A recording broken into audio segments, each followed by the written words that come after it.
Well, hello. It is another National Hockey Now, Pittsburgh Hockey Now live chat here from the downtown Pittsburgh studios. Hope everyone is having fun. You know, it never fails whenever we have one of these scheduled. 18 things happen all at once. So before we dive in to the TSN trade bait board, before we dive into Evgeny Malkin, Jake Gensel, the NHL players going to the Olympics, Robin Lehner opting out, Vegas fans cheering, Robin Lehner getting pulled. Before we get to all of that, and of course, your questions, we also. Oh, hang on. There we go. Now it's me. Hi. Hope you enjoyed the empty Duracell pack there. Before we get to all of that, it looks like breaking news right now at this hour. Jim Rutherford is going to be something in Vancouver, whether it's the president of hockey operations, the general manager, both, or just good time Charlie's going to trade everybody for the next 12 or 18 months and start that carousel there in Vancouver. I guess we're about to find out. Darren Drager breaking that news. So, as always, do me a favor, subscribe to the channel. Let's see, that would be over here. And like the video if you can, share it around a little bit as we always do. This will be, yeah, thanks. Yeah, our former intern, Owen Krebs, who's now the beat writer for the Vegas, or a beat writer for us, covering the Vegas Golden Knights, saying, flip the camera, Dan. Yeah, thanks. Didn't see that. Maybe I should just put this up here. Oh, can I do that? Hang on. Nope, that's not gonna work. Here, we'll do that. We'll put Berkey and the boys up. Let's see here. Give me a second here just to share this to everybody on Twitter as we roll, because, well, we want people to actually join in and have some fun with us as well as the news is breaking.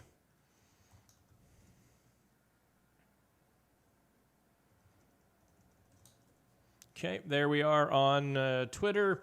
And, oh, geez, YouTube already took a bad thumbnail of me, like, eyes closed. Okay, so let's... how much do you want to talk about Vancouver and Jim Rutherford? Does old JR still interest you at this point? He was a fun GM to cover. There's no question about that. Things were always in motion. Things were always moving, kind of just a whirling circus. But also, after, I would say, 2016, there were very few moves in 2017. He left that team alone. Even though we all kind of thought he should do something, they won the Stanley Cup that way. But really in 2018 through 2020, I don't think Jim Rutherford's moves really panned out, paid off, or helped the Penguins. In fact, they made them worse. You hate to lose a third-round pick for all they got for Patrick Marleau. That was predictable, actually.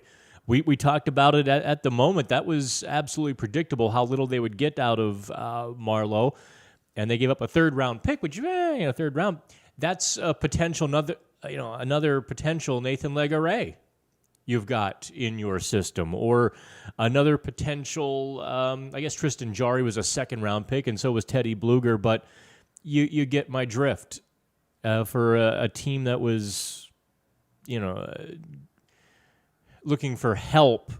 Patrick Marleau certainly was not going to be it, and losing a third-round pick over it definitely was not. And, as much as I've defended Jack Johnson, and I believe rightfully so, signing him to that big contract obviously was not good. And they'll be paying for that for another 5 years because they couldn't make it work. And it cost them Eric Goodbranson, who I think would be hugely beneficial at this point for the Penguins. So all of those things, Jim Rutherford had a peak, but then he very quickly made a lot of bad decisions. Obviously, Carl Hagelin for Tanner Pearson, and then Tanner Pearson for who?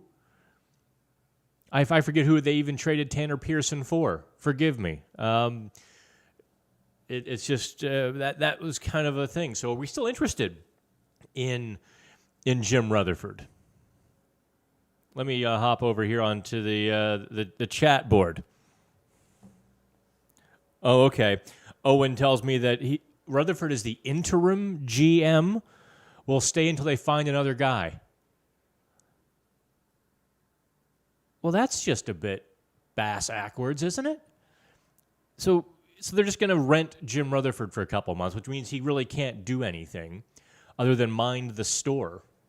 Yeah. So RB1 Moxie asks, is this our opportunity to shine up some not-so-shiny players for something good? Cough, cough, high-round pick. Are you referring to Jake Gensel, Moxie? Is that what you're referencing?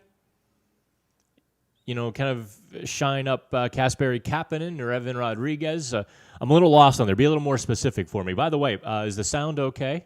We good. It looks pretty good on the levels, but I really can't hear it. I have to trust you guys. So let me share this to the Pittsburgh Hockey Now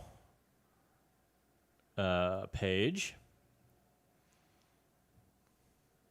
Or the Pittsburgh Hockey Now Twitter account.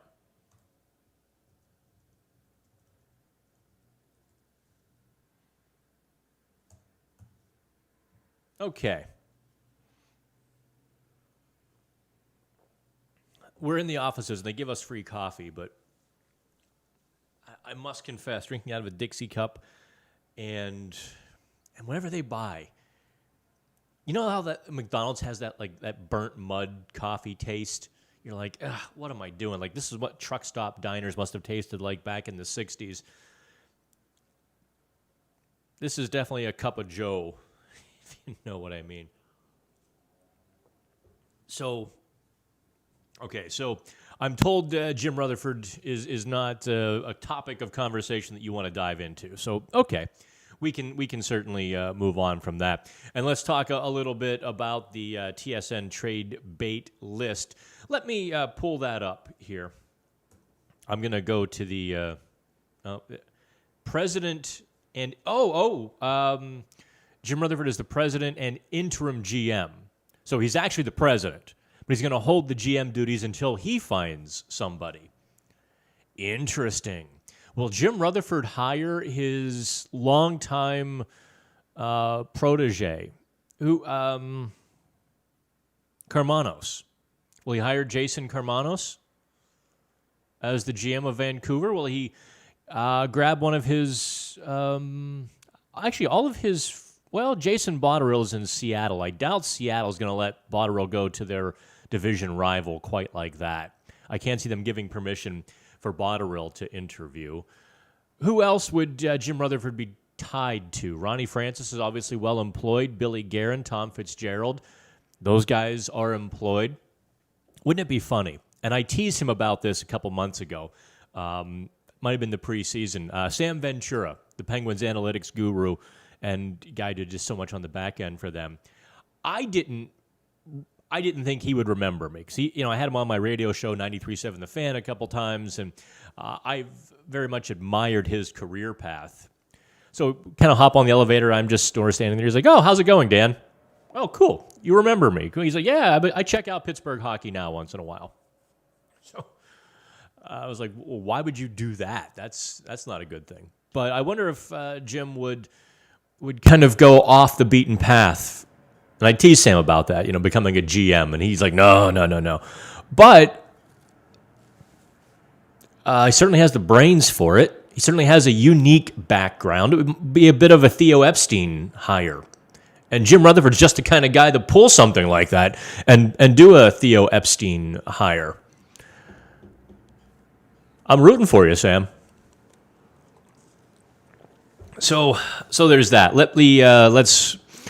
What else do I want to talk about here on the live? The TSN trade bait. Let me get there, so we can just kind of run down the list and talk about these. Do we want to talk about the players that the Penguins might target? Because I don't think any of the players on the trade bait list really fit the Penguins. Look, they're not going to go after Phil Kessel. You can stomp your feet, pound your fist, and scream and cry and beg all you want. For the Penguins to go after Phil Kessel would be absolute insanity.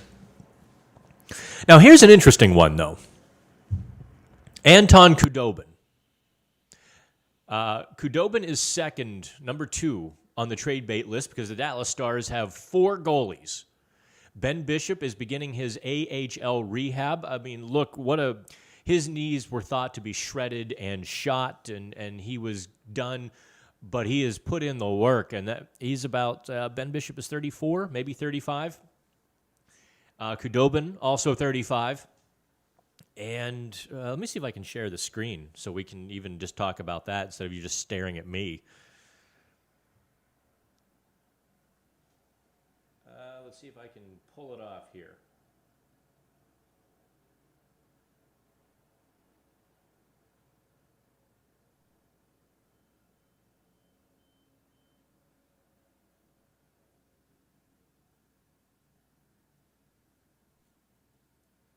Nope, God help me. I have no idea how to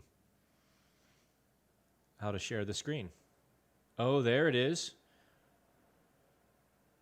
Uh-huh. You can see all of my bookmarks up top as well. So just act like you don't see those. Oh, and it just went away.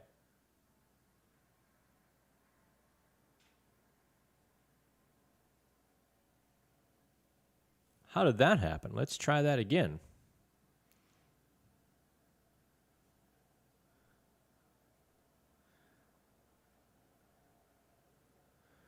Oh, I see.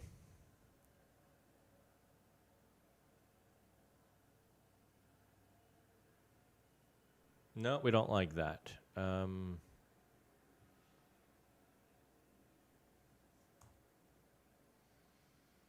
we're just going to pull this down here, and we get to look at that here. There we go, as Chris Johnston is doing a live report from somewhere. So here's Anton Khudobin. Paul Zeiss asked me last night if I thought the Pittsburgh Penguins would be looking for a backup goalie. And I said they wouldn't be opposed to it. And I think that's where the Penguins stand. My reading the tea leaves, listening to Brian Burke kind of tap dance around the subject, but also what the sources were telling us over the summer. There was interest, and the Penguins got priced out of the market right quick. They came to market with a buck in their pocket and realized everything, the dollar store was no longer the dollar store. It was now the under or the 5 and below. And they only had $1 in their pocket and realized this was not going to work. So they rode with Casey DeSmith. However, if they had an opportunity, let's say that the market for Khudobin is very soft because all the GM's going to look at how brilliantly Braden Holtby has played in Dallas. I think his save percentage is still bubbling around 925, 930. You've got the kid Ottinger, who's all of 24. And he's just kicking down the door for NHL time. You've got Ben Bishop rehabbing as a third goalie. And Khudobin. Now, Khudobin was the goalie who carried the Dallas Stars to the Stanley Cup final in the bubble, if you'll recall. He was brilliant in those playoffs. $3.3 million, as you can see, for one more year. So the Penguins would likely need some salary help from the Dallas Stars. And, in fact, let's do this. Let's go to Puckpedia and check the Dallas Stars salary cap situation. Okay, so they're like $4 million over the cap, and you can see what I like to shop for, watches, as the ads on my screen. Let's who is on LTIR for them?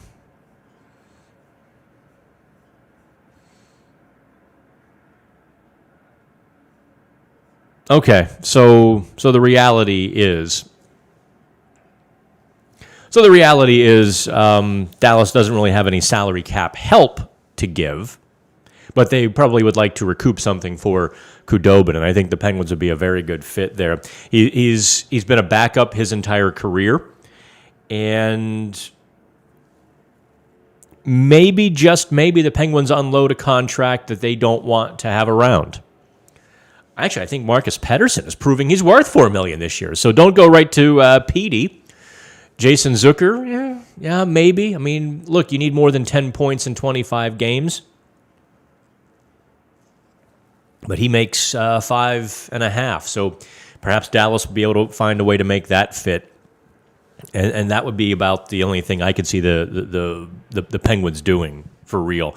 And look, you've got the Swiss Army knife Evan Rodriguez. So when Brian Rust comes back, when Evgeny Malkin comes back, you can keep Rodriguez in the top 6 by putting him on the left side of Malkin with Kapanen. Why not, right? Because Rodriguez is going to play the left wing with Crosby and Kapanen now. Maybe I'm talking myself into it, huh? Jake Debrusk is another player I think a lot of Penguins fans want to take a run at. And that's really because he's got a power forward game. For whatever reason in Boston, he's turned it off.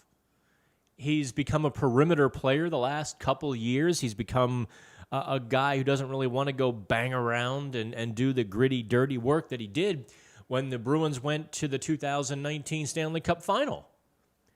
We're not seeing that guy. Remember him wearing like the Elmer Fudd hat in the locker room?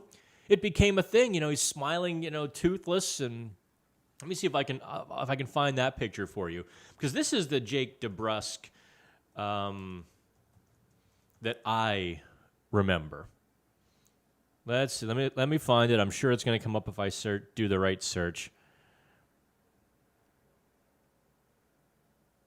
Come on, give me that picture. Where is it? Come on, Google.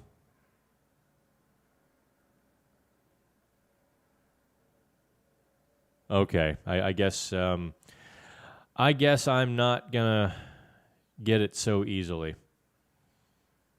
Even Google thought it was too funny to publicize.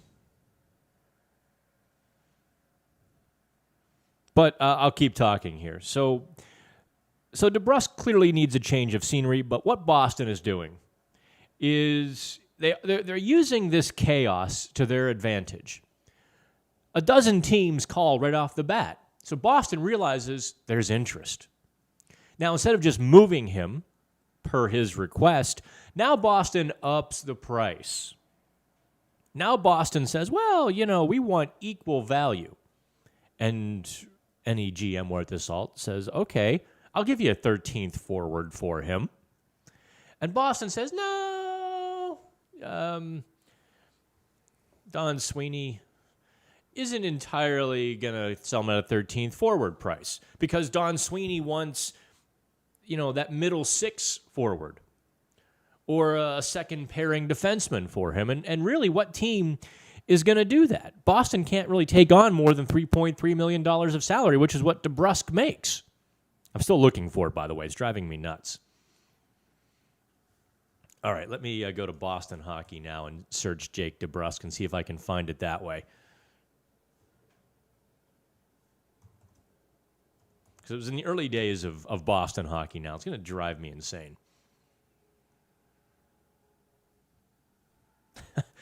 I really want to... He's got, no teeth up front. He's got the Elmer Fudd hat on in the locker room, and we're just laughing hysterically. And I think that that's the guy that I remember. That's the guy that I think of when you talk about Jake Debrusk. Was that run? Let's see who else here is on the trade bait list. Giordano is an interesting. Why would Seattle take him and then immediately put him on the trade block? That seems to me to be a little bit backwards. They could have probably fleeced Calgary for a pick to take Giordano off their hands. Ron Francis didn't do... I don't think Francis was as creative enough. I think they got overwhelmed. I think they realized they weren't going to get the same goodies as the Vegas Golden Knights, and I think they acquiesced to the market rather than trying to create the market. Did Seattle and Ron Francis? That's a natural human reaction. I think if they'd pushed a bit harder. Now here's the guy that I made. I feel bad, by the way, Thomas. My apologies. I kind of threw him onto the trade bait board before anybody was ready back in, I guess, mid-August. And I just saw the writing on the wall. I think as important as Hurdle is to the San Jose Sharks with all the turmoil around that team, Evander, Kane, and kind of the rebuild-ish, retool-ish they're going through in San Jose, combined with two defensemen who make a boatload of money, Brent Burns, Erik Karlsson, that hasn't been working out. The goaltending situation, look, they're looking to Adin Hill to be their starting goaltender. Most teams would think they can do better than Adin Hill. So, Hurdle is worth more than 5.6. He's probably worth about 6.5 long term. If you give him another 6 or 7, actually, I guess everyone gets a 7-year deal. Although he's 28, so maybe he gets the 6-year deal. 6 years, 45 million. But someone's going to give him that kind of money. With the Penguins, Penguins don't have the horses to get that done, because if you're going to get a number 2 center, it doesn't cost you a 3rd-round pick. That's when you start having to dish Sam Poulin, P.O. Joseph, and NHL players. I don't see the Penguins. I don't see Ron Hextall doing that. Do you? Do you see Hextall going big for a guy like Hurdle? Now, in that chair, I think I would. I think I would ask San Jose what it takes. If that's a prospect, a good prospect, I'm listening. If that's a top 6 NHL player, I'm there. Now, this is a rental, by the way. So I don't think you get full boat value for Hurdle. Maybe I'm talking myself into it the more I talk, that the Penguins could do this, as long as they have a reasonable expectation of signing him.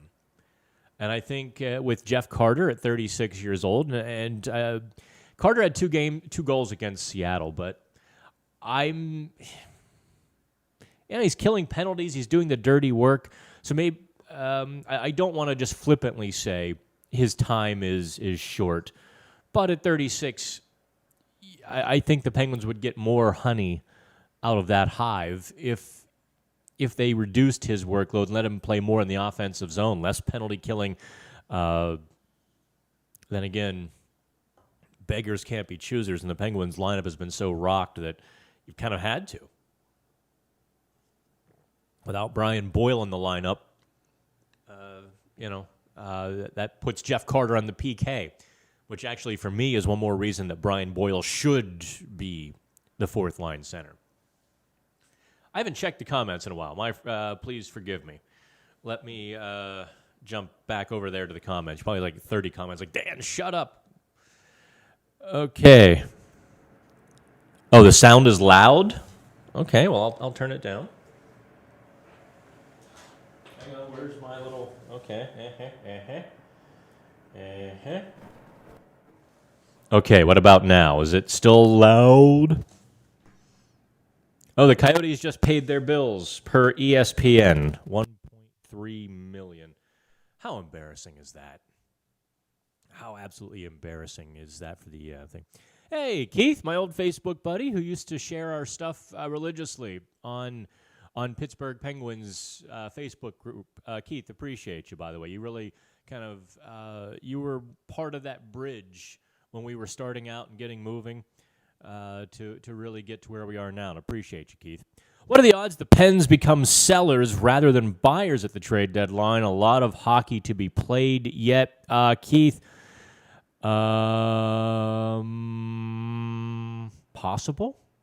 Look, if Philadelphia and the Islanders had played up to their potential to this point in the season, they both would be ahead of the Penguins. So, going up. That's probably me moving this. the microphone here, if I stay real tight to it, it sounds good. But if I move over here, the acoustics in the room are not so great. So I'll try to just do the old radio trick and let the microphone work for me and just put my mouth right here. And try not to bump it either. How's that? By the way, yeah, well, I'll show you my watch later on. Let's see. Oh yeah, if the Penguins become sellers. I think where the Penguins sit now, and because we're into December, not quite mid-December, but you get where we're at, and that long February break, if the Penguins are still about in a playoff spot or in a playoff spot, no, they don't become sellers. But 6 points generally seems to be the dividing line. 4 points, you consider it. 6 points, you should be selling. At 8, you definitely are selling at the NHL trade deadline. So seeing the Penguins fall 6 or more points behind Detroit, Philadelphia, Buffalo, Boston, Columbus, the teams right there kind of behind them. Slim and none, really. Boston, I think, should overtake them. What the hell happened to the Islanders? Lou Lamoriello made a huge mistake. He opted for the player that he has a relationship with, Kyle Palmieri, or has had a past, that he likes Palmieri. But Palmieri has not scored, has not played well on Long Island or now in Queens, wherever the new arena is. And they jettisoned Jordan Eberle.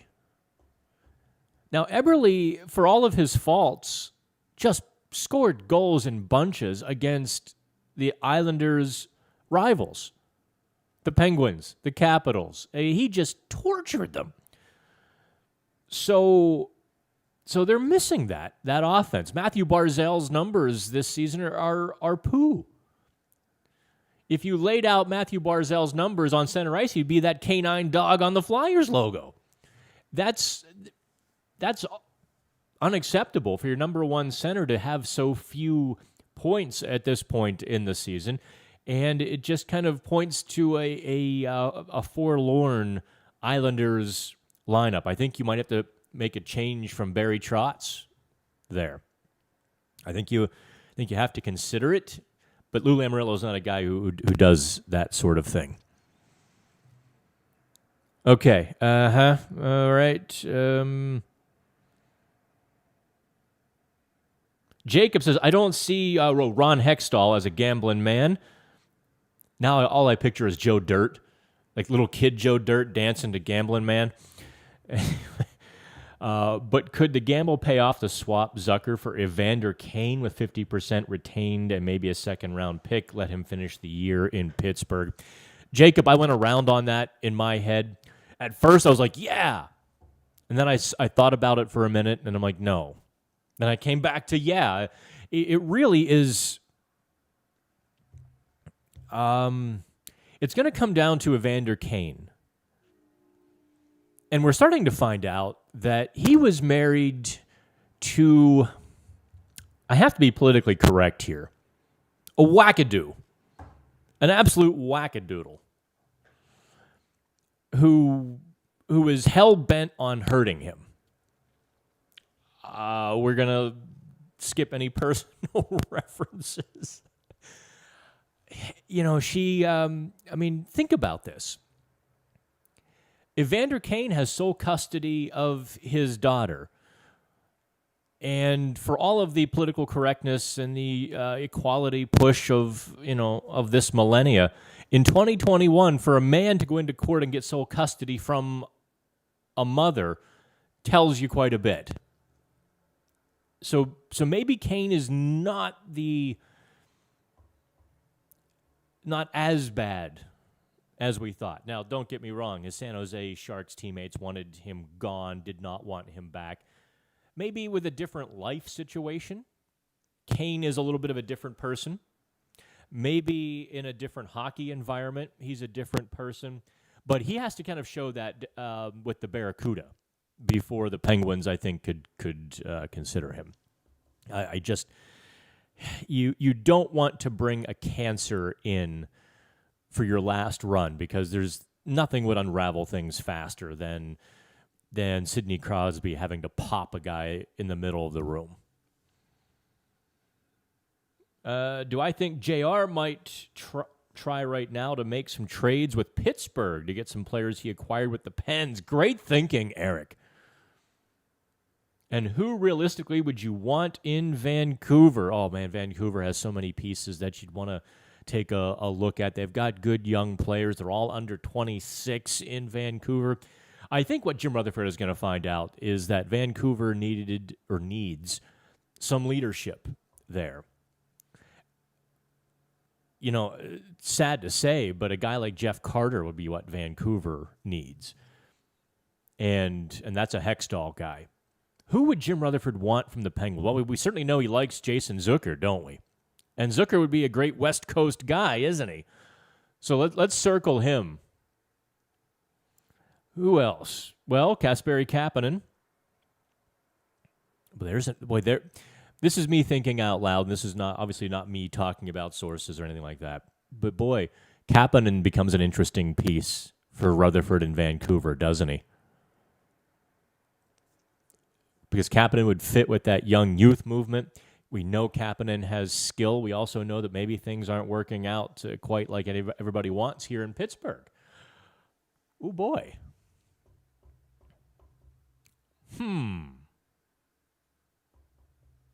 More I think about that one, Eric, the more I'm going to circle Zucker and Kapanen and say, let's watch and see. Yep, Keith, I mentioned Jim Rutherford going to Vancouver at the top of the show. If he does what he did here, does he make a Neil-type trade, perhaps a guy like Brian Rust? Well, that's an interesting, does I don't think Vancouver has quite the problems that the 2014 Penguins had.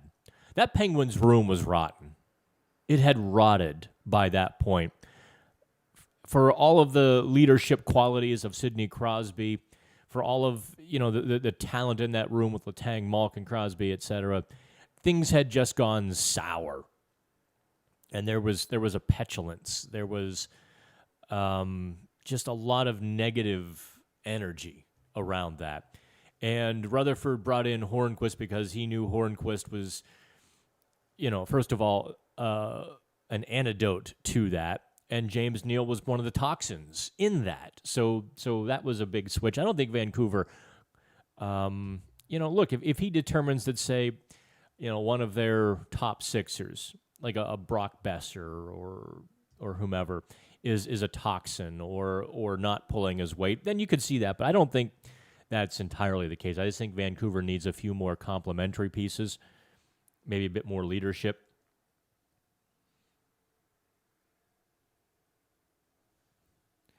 Is this for a bad day? You know what? This was given to me on my 39th birthday. And you can see I have never opened it. It's been here for 6 years. It will be for a special occasion. When we sell the National Hockey Now brand for 8 figures or more, I'll crack that open. And in fact, I'll invite all of you as I roll in a pile of cash. We did actually, here, just a quick aside, we did actually have a large national outlet knocking on our door, and it was to go through that process where they talk you down. They talk, well, you're not here, there, you're not there yet. It's not really worth this yet. Or I'm like, okay, then why do you want it? Oh, well, we can do this and this with it. You mean like we're doing right now? And if we wait 6 months, we'll have that, just like you want. Yeah, you can tell the conversation didn't go very far, but it was interesting to me to be at that table where these national companies are looking at what we've done in Pittsburgh and now Colorado, Boston, San Jose. Looking at what we're beginning to do in Canada, Montreal hockey now is going gangbusters. It's our second best launch ever. We've got Kevin Allen killing it in Detroit. He was worried that, I don't know if Detroit people will, embrace me. Oh, Detroit readers are flocking to Kevin Allen. In 6 months, they have become one of the top Red Wings websites up there. And George Richards in Florida, and a little tip of the hat to Sammy Silber in D.C. She's our least experienced, kind of our newbie that we brought on, just because we liked her and we saw the potential. And she's just fulfilling that potential more than we thought possible. So when we sell for 10 figures, Jacob, you're coming to the office, and anybody else who wants to come, and we're going to open that bottle. But for now, it's just a nice decoration. And if you want to think I'm an alcoholic, I'll play my best Dean Martin and tell you that this is Irish coffee, too. Although I can't drink right now. The post-COVID symptoms, I'm having worse symptoms after COVID than I had during COVID. The headaches, the vertigo, the brain fog sometimes. The fatigue. That's been the worst, because I'll take an unexpected 2-hour nap in the middle of the afternoon.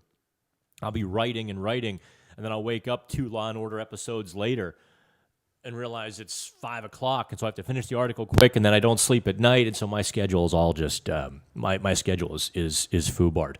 Let's talk a little bit about the NHL players going to the Olympics, because we haven't gotten to that yet. I'm going to go off on a little bit of a rant here, and I don't mean to go all Dennis Miller.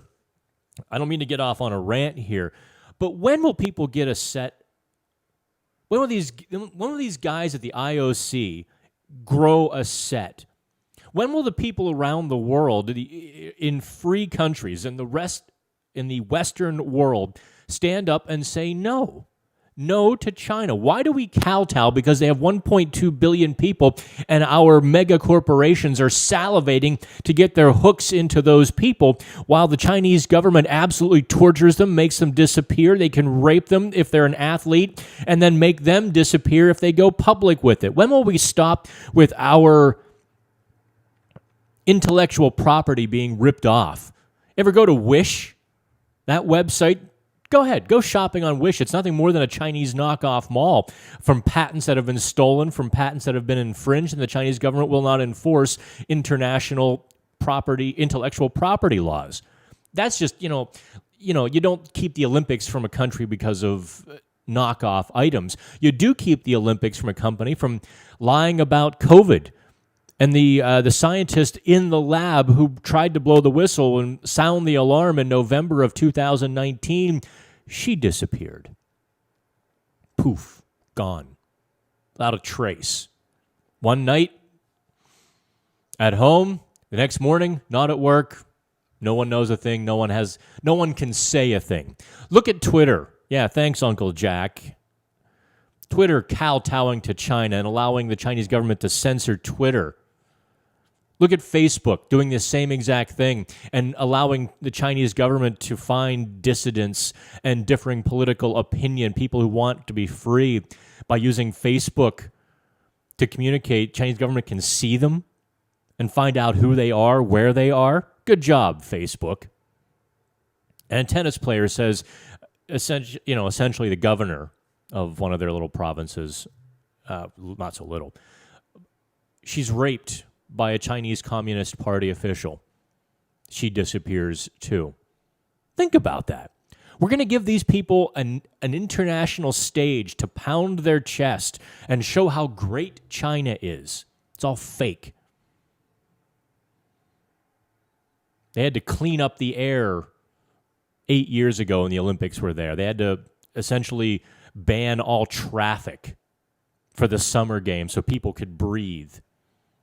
And you worry about global warming in the United States? I mean, we're in Pittsburgh. I can see both sides of the river now. I couldn't I wasn't alive 50 years ago, but think about that. How far we've come, and people are still banging on us. And yet everyone kowtows to China. Everyone gets weak. Everyone loves the hashtags. So why in the world are the NHL players who stood firm for social justice in the bubble. They knelt down for equal justice. The Me Too hashtags. The Believe All Women hashtags. And here's a tennis player who is raped and then imprisoned. We assume she's still alive. We assume. We don't actually know. And everybody just turns a blind eye. I find it sickening. And I would call on more NHL players to say, you know what? My gold medal isn't as important as us standing up and saying, no, you can't do this to people. Of course, this world's corrupt. I mean, look at the United Nations. I'm going to go off on a political rant, but look at the United Nations putting China on the Human Rights Commission. Please. Anyway. You're like, Dan, I came to talk hockey. But in this case, it truly is intertwined. If you're one of those hashtag people, just give yourself a kick. Because hashtag means nothing without standing for appropriate action. And giving people a platform to lie, to abuse, is akin to doing it. I as a player, I'd say, no, I'm not going to China. I'll take the 3 weeks off if everyone else decides to go. But I would like to see more players say hell no. Anywho. Sorry about that. Eric asks, hearing something about contract negotiations from someone in the Pens management or what Chris Letang and Gino might want to do for their next contract? Silence. I did talk with someone yesterday. And it really is silent right now. The Penguins did not find common ground with Brian Rust. That much I know. And that's probably the most telling. And in fact, that's what I should get the screen back up here. You've been looking at my ugly mug, just staring straight into this thing for a while.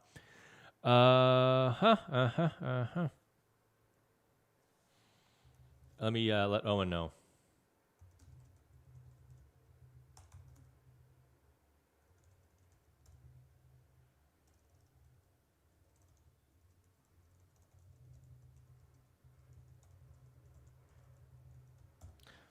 By the way, yeah, I don't have Owen Krebs, the intern, in here anymore to help me with this stuff. Owen, I don't know if you know, we just said, okay, Owen, you've fulfilled your hours for the internship. And our Vegas beat writer was not doing so well with the process, the formula.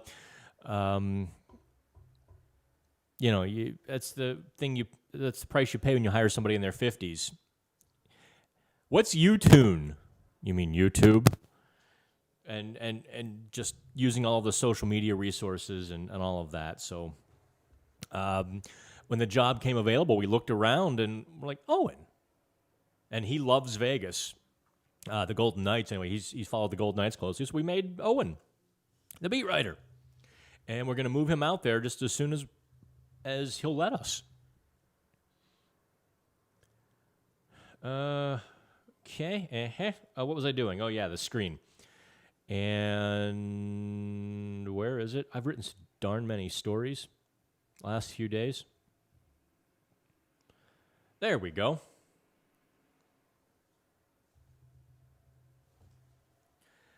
So let's talk about that. If you want to ask about Letang and Malkin, the first domino is Brian Rust.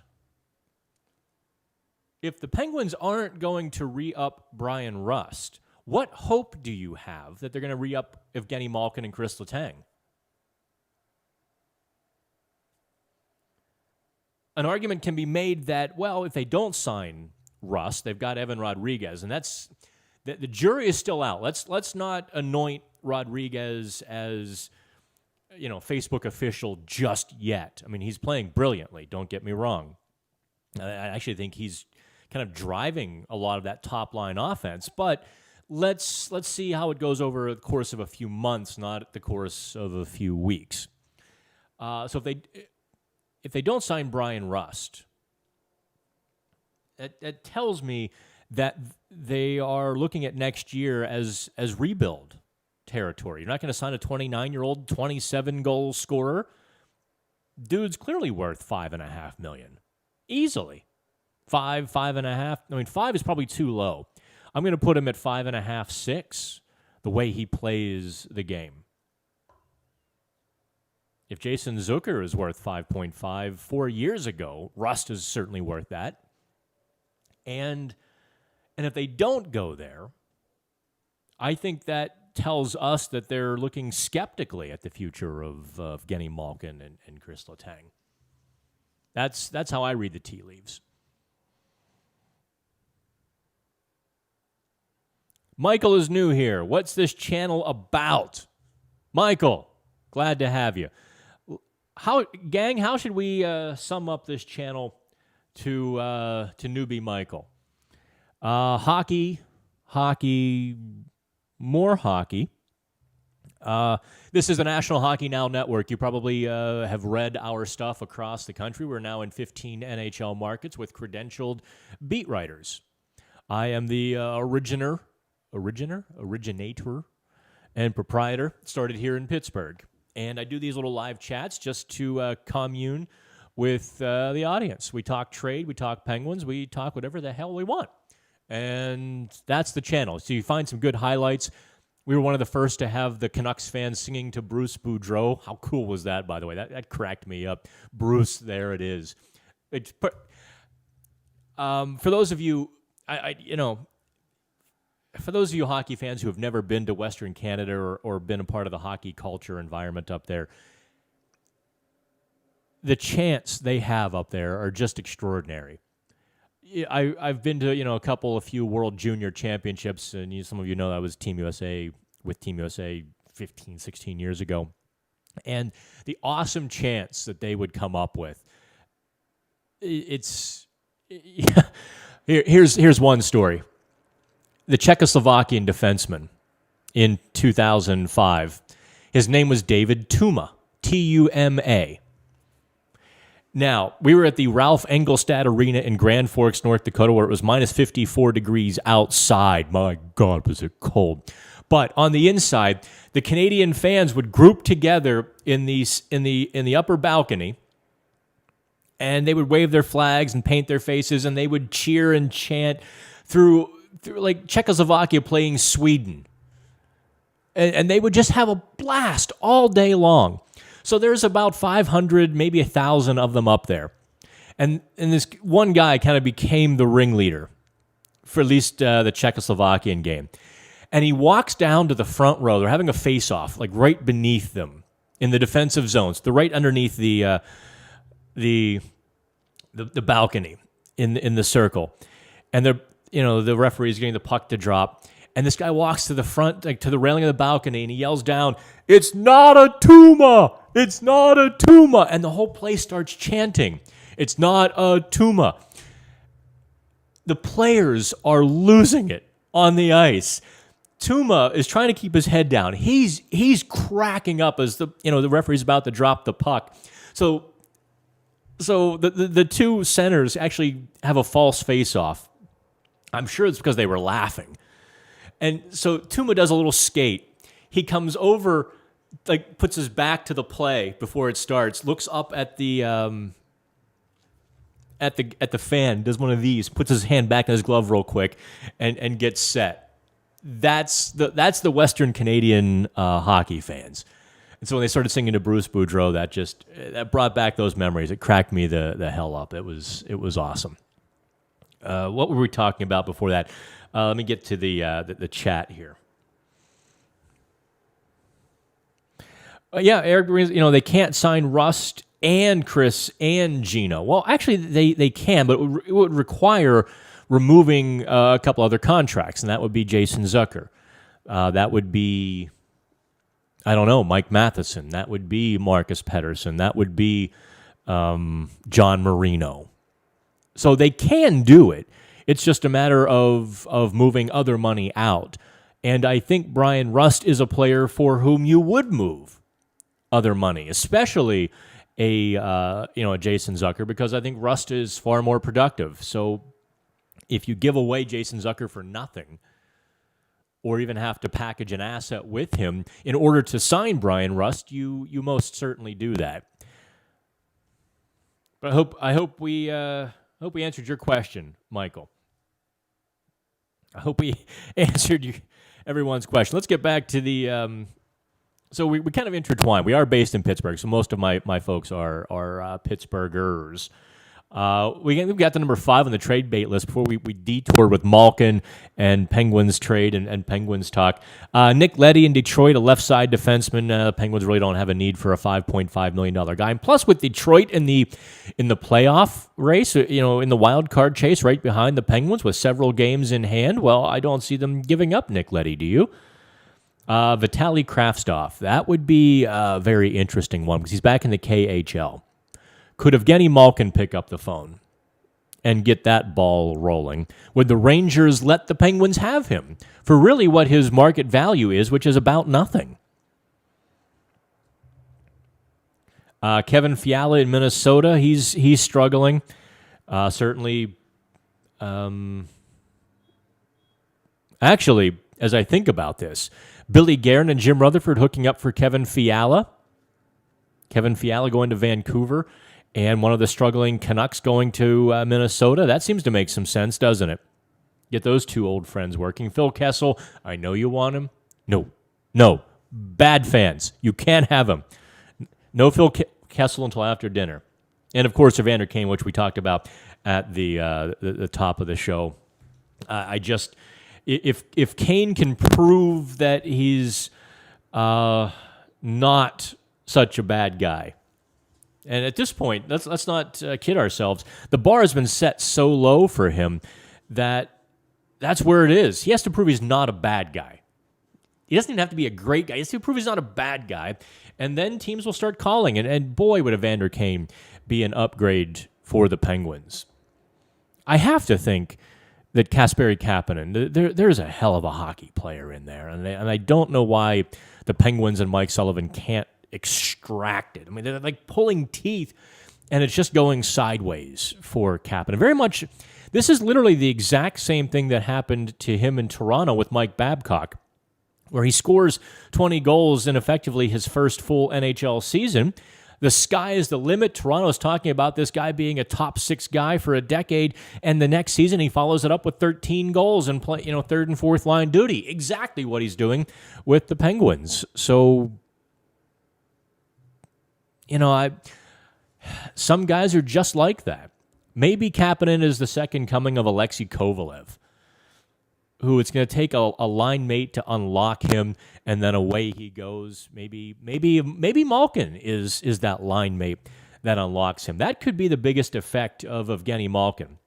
And by the way, I've been watching Malkin skate. He's still a few weeks away, I think, from really hitting it hard in practice. He still looks like Evgeny Malkin, don't get me wrong, that upright style.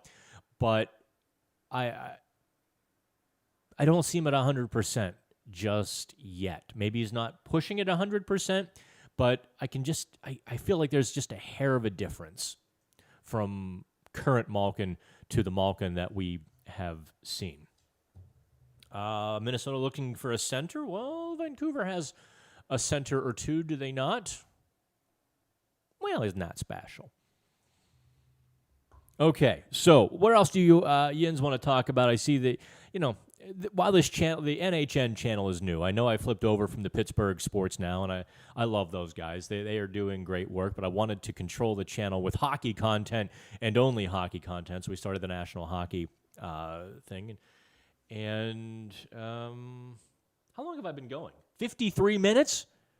Why didn't you all stop me like half an hour ago, huh? Y'all should have pulled the plug on me. By the way, do me a favor, subscribe to the channel. The more likes, the more, YouTube likes us and all of that. Happy horse hockey. And if you don't like it, give me a dislike, and you can tell me why. They're in the comments. That's how we roll around here. Let me make sure I've got everyone's comments here. Avoid Kane like the plague. Yeah, I think we got everybody. So, last call. That's how we do it around here. Last call for That we've been through the trade bait. I've been through the Olympics, and I will say this, and I know it's a little bit political, but it just shows you how polarized or how bizarre a world we live in. That even the United States of America, the great combat and the great enemy of tyranny and communism and oppression, can't stand against China. Think about that. How far we've sunk or how far we've come. That's Republicans, Democrats, independents, whatever. How far we've come.